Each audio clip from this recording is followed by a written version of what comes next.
রাতে যদি কোনো কালো কুকুর দেখতে পান তাহলে এই কাজটি অবশ্যই করবেন, নইলে কত বড় বিপদ হতে পারে সেটি আপনি ভাবতেও পারবেন না।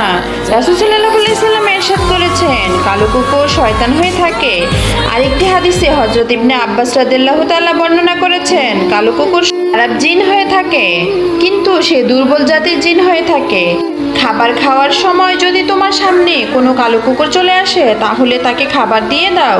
রাসূল সাল্লাল্লাহু আলাইহি সাল্লাম ইরশাদ করেছেন, নামাজ পড়ার সময় যদি কোনো কালো কুকুর সামনে দিয়ে চলে যায় তাহলে তোমার নামাজ নষ্ট হয়ে যাবে, কারণ কালো কুকুর শয়তান হয়ে থাকে। আর শয়তান খারাপ জিন গোত্রীয় হয়ে থাকে।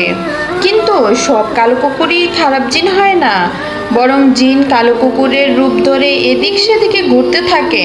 এজন্যই রাতে যখন কালো কুকুর দেখবেন তখন অবশ্যই আয়াতুল কুরসি পড়বেন। আপনি কি কখনো রাতে কালো কুকুর দেখেছেন? কমেন্ট করে জানাবেন।